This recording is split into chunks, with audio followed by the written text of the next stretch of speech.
us today as we analyze the year 2020 as a tipping point for corporate training. Welcome everybody to this live session. I know people are connecting, but one of the things that I wanted to mention about that I like about the new normal is how borders are dissolved and we are now able to meet for this live roundtable with speakers located in the US, Brazil, and Costa Rica, and audience members from all over the world. So, bon dia, hola, good day, and bonjour, everybody. So we'll just give it a couple of, like 1 minute for people to start connecting, and then we'll get started.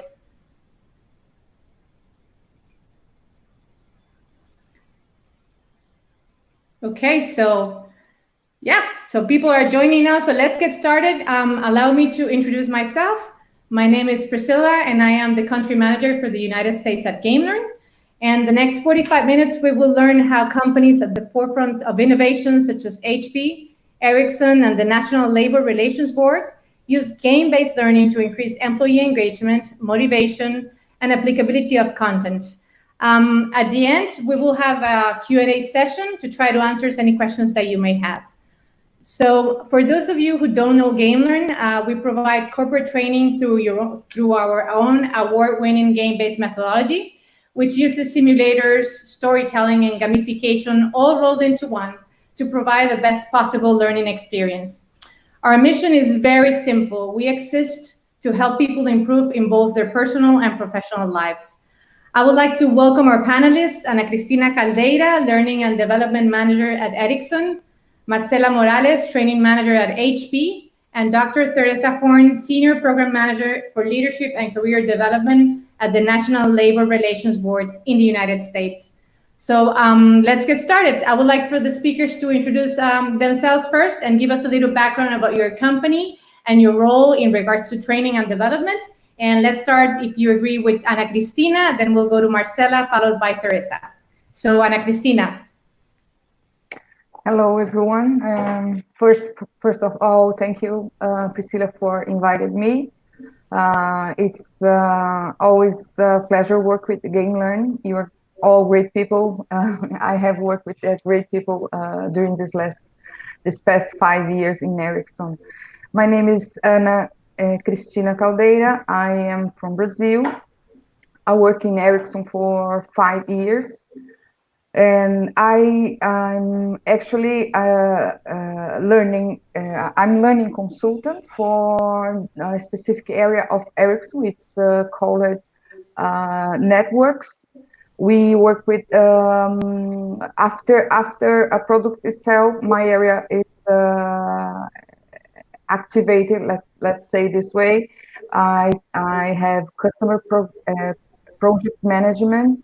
I have some people from supply, all the engineers and network engineers, all the implementations of the networks also is under our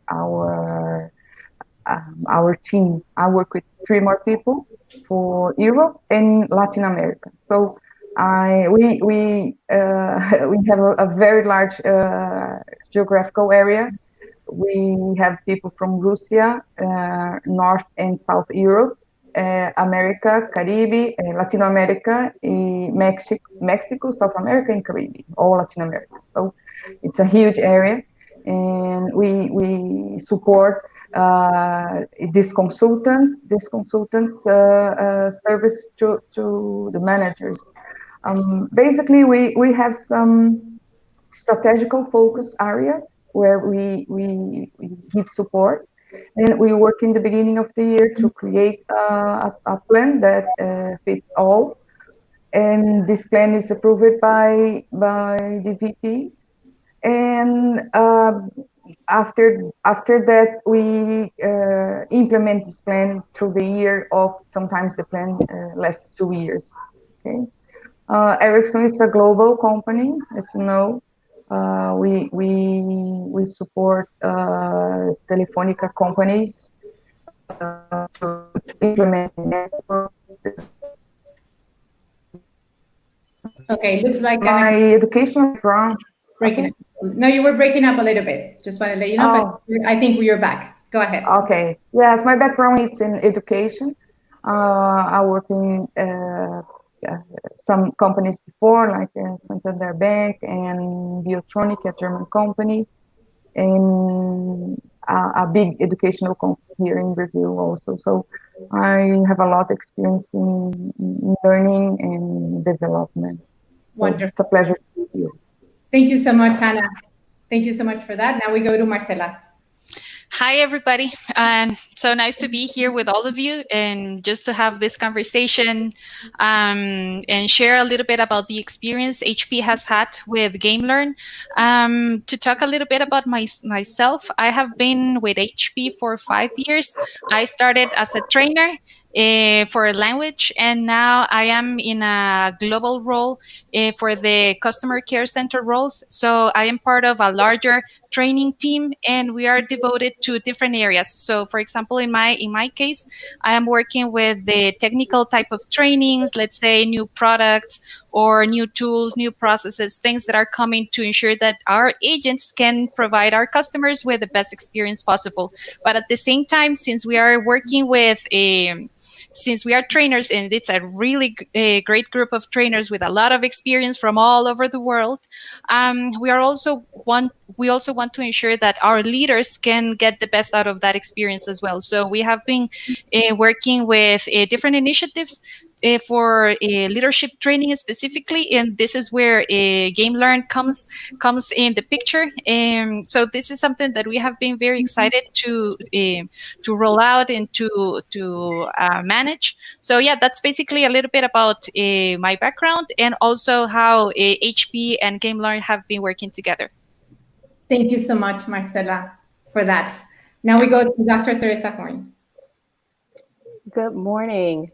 So I'm Dr. Teresa Horn. I work for the National Labor Relations Board, and the National Labor Relations Board upholds the Federal Labor Relations Act, and therefore we work and support a lot of the labor unions in the United States. And so as you can imagine, our learners are usually in the legal field, which makes it a little bit different. And I'm really excited to be on this panel today because it gives you another look at how private industry and federal government can use GameLearn in new ways. And so I'm very excited to be here, and thank you for having me. Thank you so much, Teresa, for that as well. And thank you all for that introduction. So now we are going to get started. So the first question is for all three panelists. I would like to encourage the exchange of opinions whenever possible, so feel free to comment on each other's answers. So the first question that we have is, what challenges did your company face in 2020 from the point of view of human resources and training and development? And can you tell us how your priorities and needs have changed during this year? And we're going to start with Teresa, please. Sure. Yeah, as everyone knows, there have been a ton of challenges in 2020. I think this has been one of those years, right? And so my organization faced challenges in being agile, with short-term turnaround times on technology. We weren't used to that.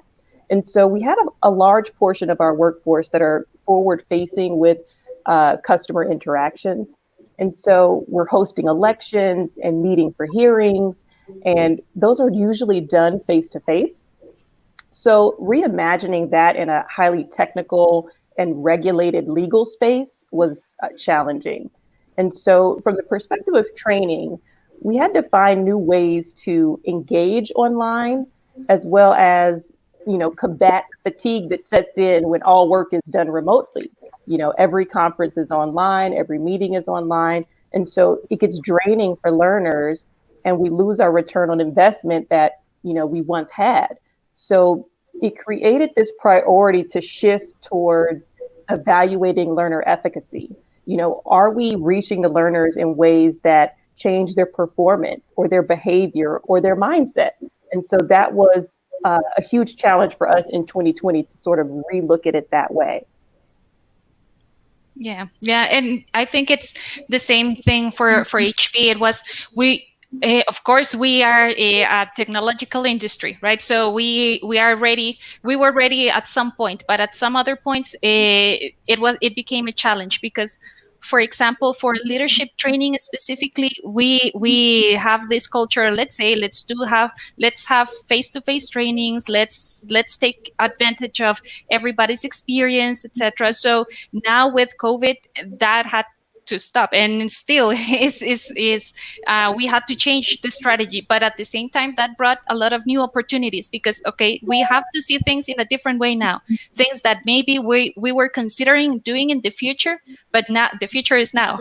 Right? So it's like, okay, so now we have this new opportunity, let's try to make some changes. And actually that's something that we have been trying to do, since priorities had to change at the beginning of the year, let's say, because everybody was on lockdown, and we had to, like, there were some other priorities. First, take care of our customers.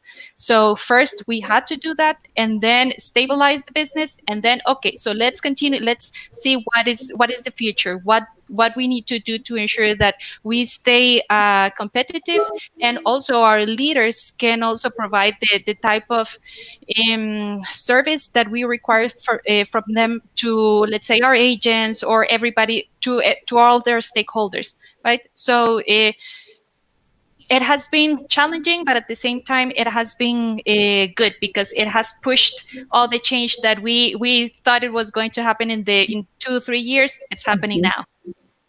Sure. Anna, you want to add something to that? Yes, I believe that Ericsson's experience is similar to HP.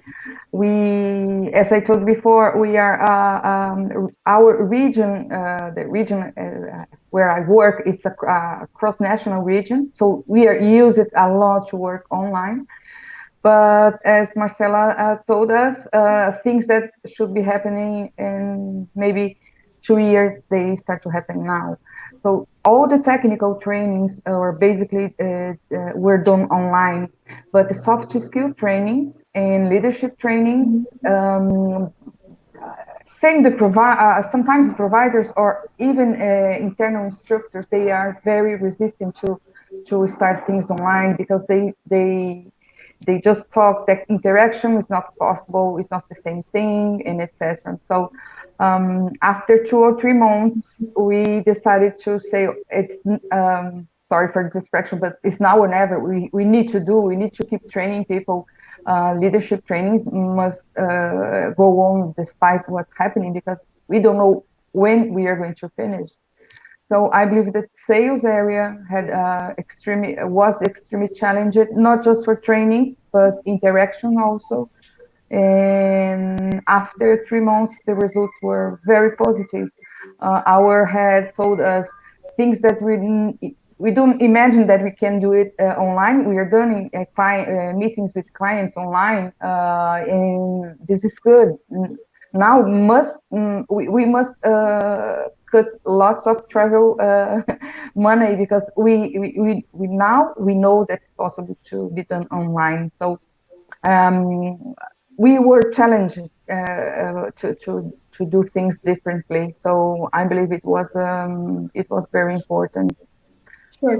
Just one thing that I believe were a very good experience in Ericsson, also from the point of view of human resources. We start to do some coffee meetings. It's meetings between the teams to do not talk about work at all, just how people are doing, how people are facing the problems. The wave in Europe, it happens before that Latin America, so we all change experience, how people are doing with their children, how they are facing. Somehow we get closer than before, because we used to have just work meetings to talk about our projects or goals and etc. So this is what practice that I believe was very positive. Also, I don't know if it's going to happen without this pandemic. So I believe that the situation challenged everyone, and the results were very positive at all. Sure. Thank you, Anna. Basically, the challenge that we've been hearing from our customers is the same. They had a digitalization plan for 5 years or 3 years, and all of a sudden you had to implement it now. And the challenge was to how to transform face-to-face training into something engaging and fun. Which takes me to the second question, which is why you guys decided to use game-based learning for training, and what was your main objective when doing that? Let's start with Marcela, please. Sure, absolutely. Yeah, well, actually, it's a fun story because actually, our leadership career development director, he was looking for different ways to ensure that all the leaders could have an alternative way of learning. But this happened last year, let's say December, November last year. So he was, browsing, looking for different options, and he found GameLearn. So he was like, okay, I'm gonna see how this is going, and then I'm gonna try a little pilot there. And then he saw the great feedback that it came out of it. And at the end of the day, it's now it has been adapted very, very well. But at the end of the day, our ultimate goal, even without the pandemic, it was to ensure that our leaders could have alternative ways of learning and fun ways, because sometimes people think that leadership training has to be boring, or it has to be, like lectures and, like 3 days on and on and on. But it doesn't mean, the fact that you're a leader, doesn't mean that you don't have to learn in a different way, or that you don't get to have that opportunity, right? So it's at the end of the day, we didn't see that there was a pandemic coming, but eventually we are getting a lot of goodness out of this training that we got from you guys.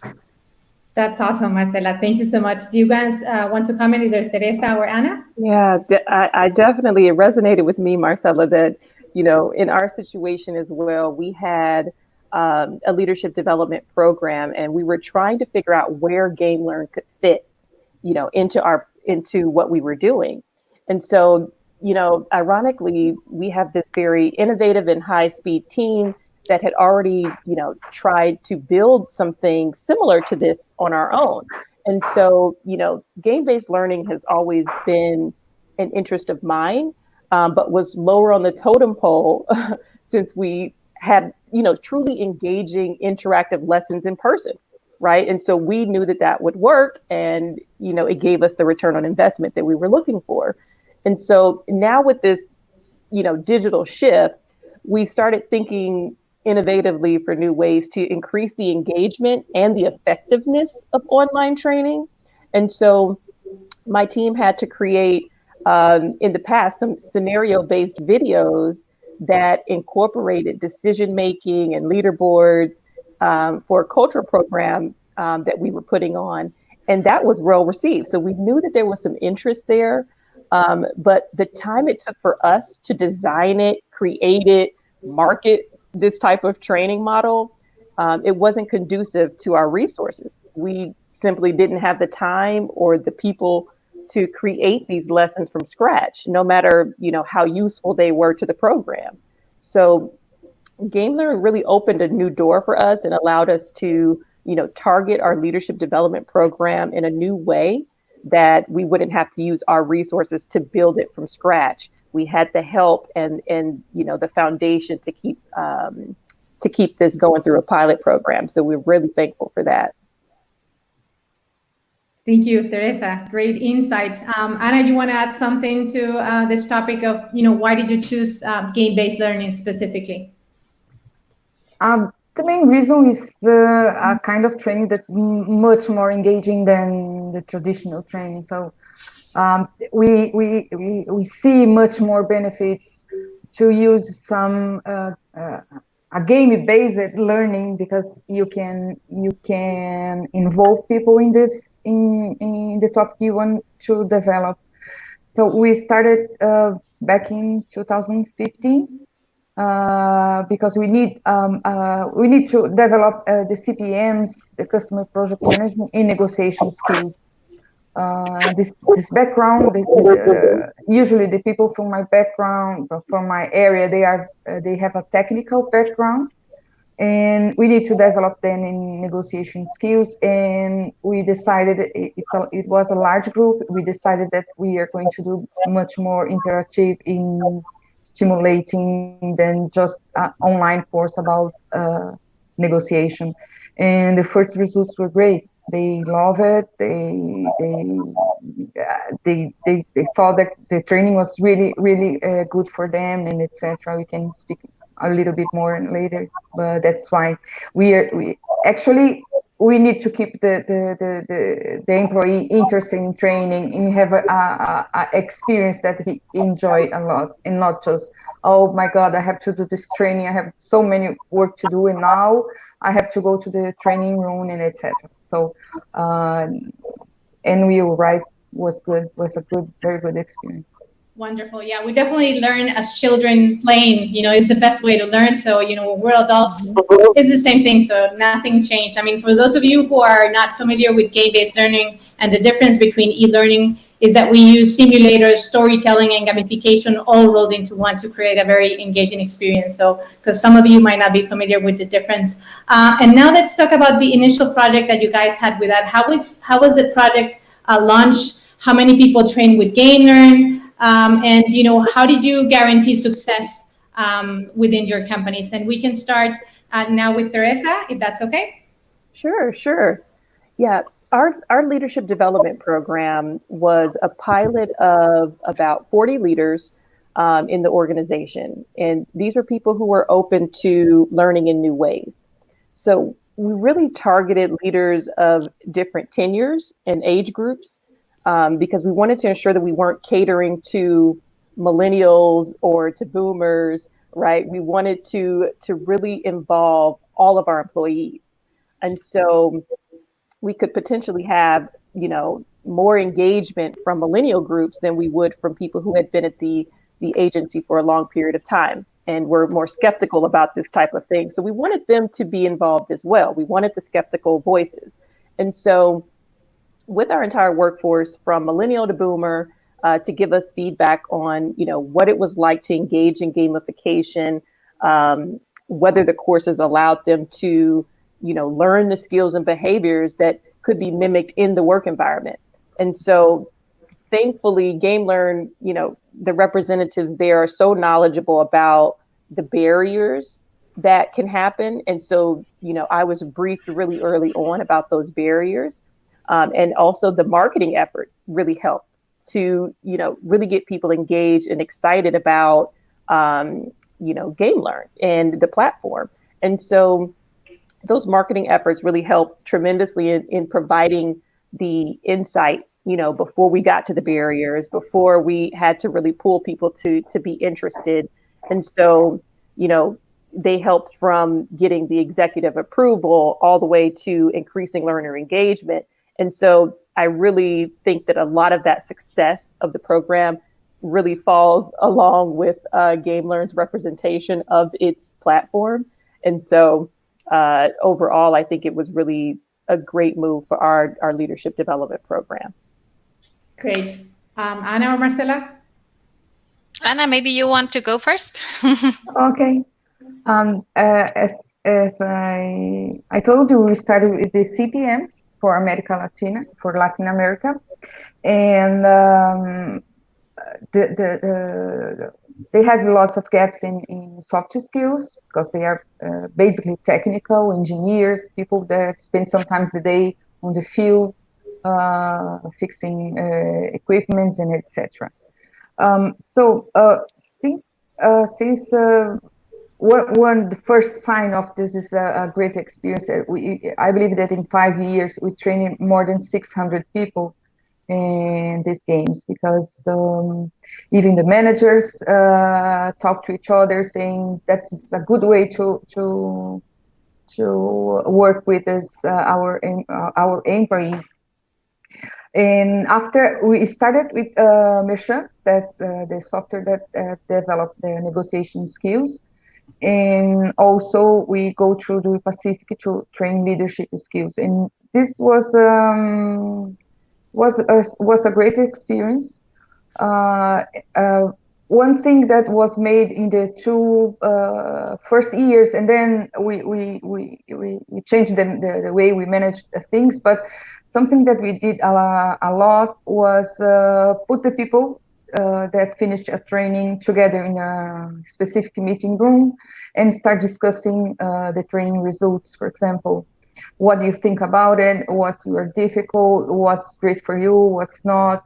So we didn't do a systematic work of return over investment, but the feedbacks were all positive. And it was very whenever. Ana Cristina is breaking up a little bit there again. So let's see if we can connect back. Ana Cristina, I think you're back? Yes. Okay, so you were breaking up there for a little bit, but now we have you back again. Okay, thank you. As I was saying, we put these participants together in a meeting room, online or face-to-face. And this was a moment when the manager could also explain the gaps the gaps that the managers think they have, and how the program helped them, and also try to extract it from this group how can put these concepts in practice regarding their daily jobs, for example. So this was very good best practice that we had in order to close the process of learning, for example. So people, they enjoy the training, they said they learn, they are happy with the experience, but how you're going to put this in practice and how you can improve our area performance or your performance, daily performance, and etc. This was a good practice also that we had. So once again, good, very good. Yeah, something that we did as well was I think it was the same thing for HP. As I was mentioning before, we started last year. At the end of last year, just we took a safe approach first, just to see how it went and the feedback, etc., and how people reacted to that. But so far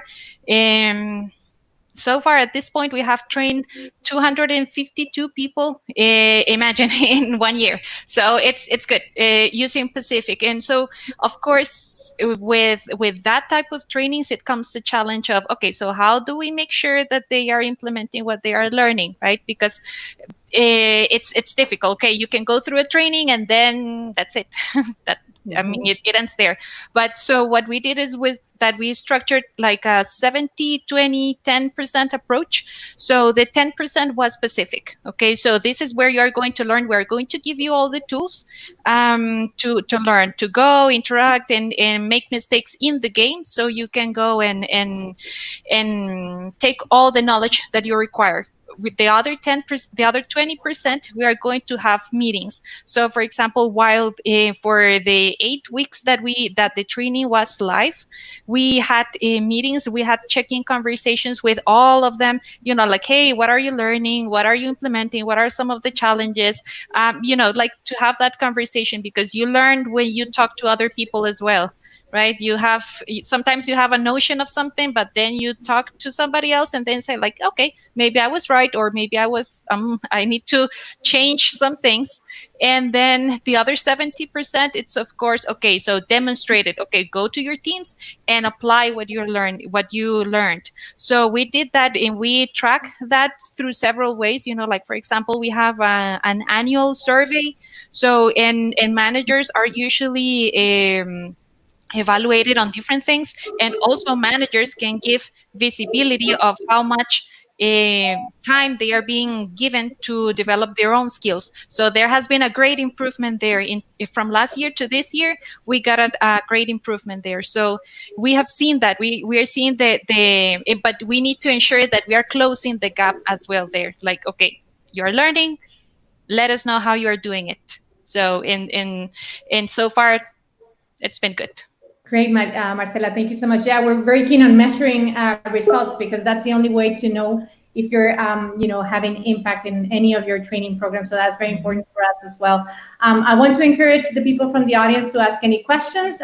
Our team will get them to me, and in about 5 minutes, we're going to start to go with questions from the audience. You can either direct it to a specific person or in general, but I would like to encourage you to do that. So we have another question for everybody. And what would you say are the main advantages of using video games for corporate training? Some of you already spoke about applicability and engagement, but I would like to hear from your own experience. What are some of those advantages versus other methods like PDFs and videos and the old way how we used to do things in the past? Let's start with Marcela. Sure, absolutely. Yeah. Advantages a lot because it's flexible. First of all, it's flexible. It allows you to, let's say, okay, so you tell your people, okay, so I want you to go through this training, but you have this amount of time, because usually we used to have, let's say, 2-3 days to complete the training. So you had to rush through the content and maybe learning was not as effective, right? But now with this game learned approach, we are seeing that, okay, so people are actually taking the time to learn because it's flexible. They can say, okay, so today I will play 1 hour, 30 minutes, and then when they get the hang of it, they will spend 2-3 hours. Believe me, this is the feedback I received from everybody saying, "Hey, Marce, I cannot stop playing this game because of the same." So it's good. It allows that flexibility. It also gives different content, like reading, refresh knowledge that maybe they were implementing, but maybe it has a different tweak to it, or maybe it says, hey, this is something that you can consider. Here's a checklist on how you can do A, B, and C. So that was something that has been very, very effective because it provides way more opportunities than just maybe the traditional way of training. Wonderful, Marcela. Anybody else want to add something to that, to the advantages? I completely agree with everything Marcela said. and I'll just add two. And the advantage for me was twofold, right? So the advantage is competition and real world scenarios, right, that require critical thinking. And those are two huge benefits that we get out of this learning style. And so I remember I had a leader, playing the game Pacific, and he was stunned that he lost points for certain decisions that, were inherently good decisions. But with every decision that we make as leaders, there's some ripple effect that we sometimes don't realize. So, it really speaks to leaders having to make tough decisions, knowing that there is a potential fallout, but choosing the best decision to sort of mitigate that level of fallout. And so this type of decision-making process is very different from other leadership training, that people try to tell you there's a clear right answer or a clear procedure to follow, when in actuality, in the job of a leader, things change, and you may make a good decision that still has some, after effects later on. And so, that wasn't really realistic in that other leadership training. And so with this type of training, I've seen that we found a way to make, learning more realistic in terms of the critical decision making.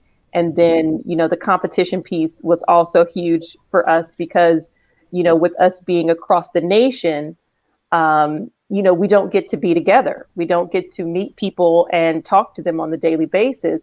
But I think when you see people on the leaderboard who have gotten better than you or topped your score, you really want to reach out to them and ask them, what decision did you make to get that score? How did you do that? And so it's really bridging a lot of gaps there with relationship building on top of that. So those are the two advantages that I would add to what Marcela said as well. Thank you so much. And we'll go back to the topic of gamification and then simulation, which is basically, that constant feedback that students get when they're playing, that, allows them to apply the skills in the job and in your life, because, we're talking about a platform that covers, probably 30 soft skills in various games. So, it's very varied. So Ana, would you like to add something to the advantages besides what Teresa and Marcela have explained? I have noticed that some things that Teresa and Marcela, both Teresa and Marcela said before, and we didn't talk about it before, but it's common. I believe that when you are trying to do this simulation, we put the brain to work. This is not something that you just keep listening to things and then find something interesting in etc. So it's almost impossible that learning is not effective, because there is a brain trying to see, as Teresa told us, what did you do to have this kind of score? I mean, what's the best for me? Why people are taking more grades than me? And I receive a not lower grade, but I still thinking my thought is right. So this kind of how can I say, the brain working all the time, it's learning effectively. So I believe it's not possible to say, oh, he finished a game and the learning was not effective. It was. Maybe there is no common platform, or everybody learned the same thing at the same time, but I believe it's always effective when you use this kind of methodology. So it's something that it's great to have for our employees.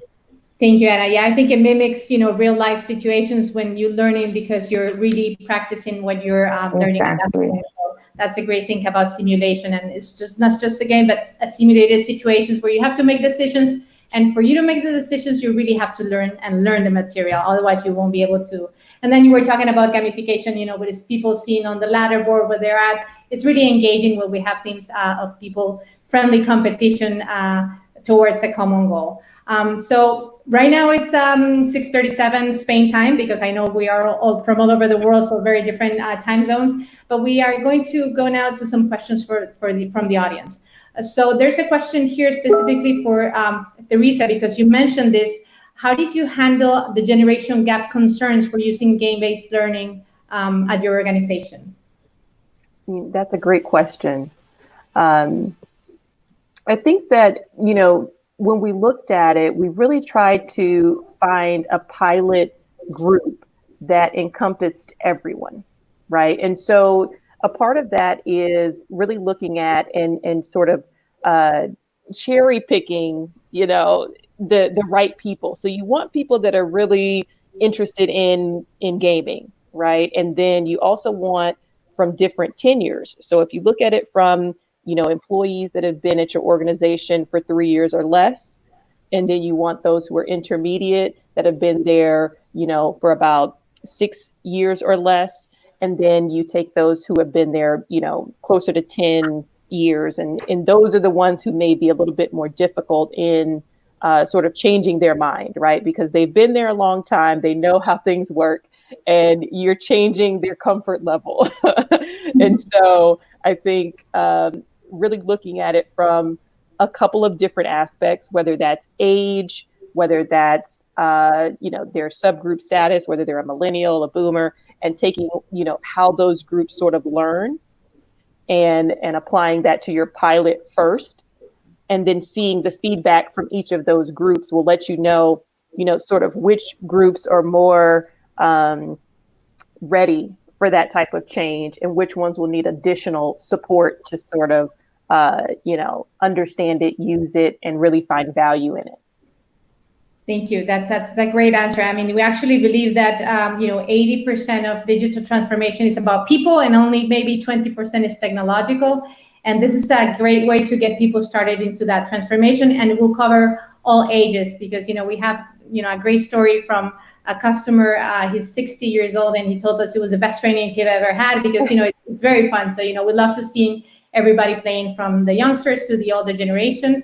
So thank you for that, Teresa. We have a question from the audience, and this is for Marcela. They wanted to know if at HP you combined Game Nerd with virtual instructor-led trainings, or if it's like sort of a bundle education, or just transitioning to game-based learning only, or how do you manage that transition? Okay, so talking about different perspectives now, yeah, definitely we are. This is something that we are doing. It's not we are working, we are doing. Actually, last week we were in a meeting where we were deciding, okay, so this is what we are going to do to ensure that, for example, agents can have access to this type of training, so virtual laboratories, for printers or for PCs, so it's something we know that this is going to be our new reality, right? So based on that, we are making the change. We are working on that. We are doing it. And actually it's funny because it seems that's going to happen very soon, that we are going to see, the change in the way we are training our everybody at HP. So yeah, it's something that it's happening and will be live very, very soon. Cool. Thank you so much, Marcela. Anna, we have a question from the audience, and they want to know, like, how did you communicate it to, top managers and top management, basically the idea of game-based learning? They were saying, like, you kind of have to sell the concept to upper management. How did you achieve that inside Ericsson? If, there was some resistance or no, or basically, since the vision from the top is that we have to digitize, it was rather an easy decision. They want to understand how you got this started. Okay. Usually the top management, they are very proactive to new opportunities and etc. So basically, as we started the project with I believe level 3 or 4 managers, then we present to this top management the results and the feedbacks. We always, for example, like sharing experience. We have this experience with this provider, and this provider, for example, provides games, and this is how much people were trained. This is the feedback. This how we want to move forward. We have 1 or 2 more games to adapt and etc. This is how it happens. And the idea of learning by a game is very well accepted. Usually we just this year we focus on a specific area for our region, and we presented to the business partner, and she said, "Oh, can I do it this game? Could you provide me a license?" So the idea of course, if you present something that is have a very good feedback, it's much more easier to get more results from the top management. So now the game learning is part of our strategic plan for CPMs. But this was the way we did in Ericsson. We go kind of down for the top, and this is a very good.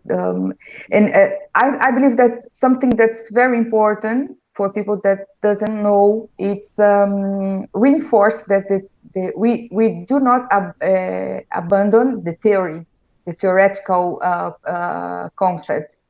No, there is theoretical concepts that people are learning, because many people think that if you are doing a game, you're just having fun, and you need to explain that we have a full material with a very well structured content, and the idea of gaming is just apply this content, because top management are always worried about how they are going to spend their money. I'm not telling that they don't care about training. They care about it, but what the results is it a good we have a good come out of this? What's the theory? And sometimes when share some the material that there is in the end of the training, the theoretical material. Say, oh, great, you have all these, all great. So you are effectively learning. Got it. Kind of tips that I had to do it. Thank you so much, Anna, for that. So we're running out of time, and we're going to go to the goodbyes, maybe enroll into one last question. And we're going to go over 2 minutes, so I hope you guys can join us from the audience. Please make sure that if you have additional questions, you can send it over to us, and then we'll try to get in touch with you for sure.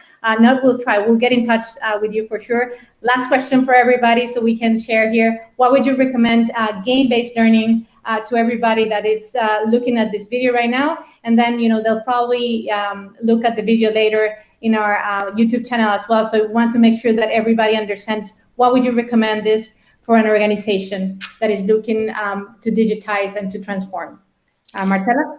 I would say it's worth the investment, definitely. There are a lot of things that you can take advantage of. There is feedback, there is theory, there is practice, there is flexibility, there is a lot of things. It's challenging, it's fun, but at the same time, it's like taking their everyday job to a different scenario, and they have to use the same critical thinking to make decisions. They will receive feedback to ensure why they were making some decisions. So definitely it's worth the investment. It's a whole, you are closing the loop, you are providing training, and you are also closing the loop with them. So definitely, if you have the chance, do it. Thank you, Marcela. Ana or Teresa?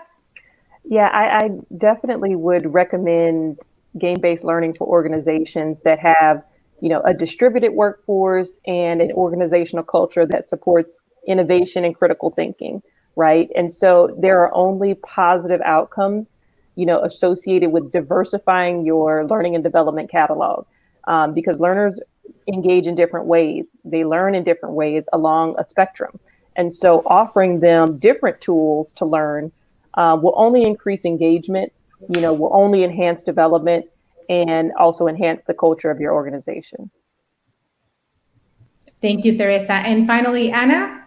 Okay, something that always call our attention is the applicability. When we did our survey, the applicability is kind of 100%. It means, are you going to practice what you learn in this game? For example, all employees tells that they are going to apply the knowledge in their daily job. So this is what we are training once. You want to improve the competence, you want to improve the performance. And so I believe it's some very good pathway to I'm sorry, my English, my English. It's a very good pathway for everyone that wants to learn something, okay? Very good.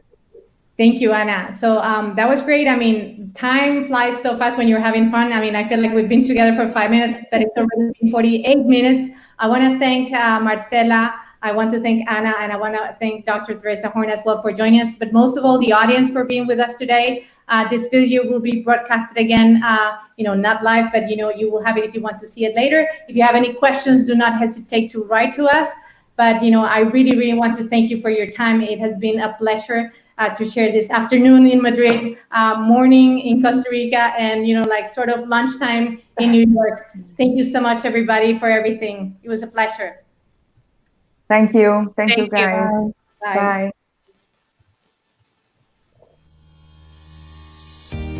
Online learning is rapidly becoming the training sector's tool of choice. But what kind of online training are you going to give your teams? Lessons? Multiple choice tests? Videos? PowerPoints?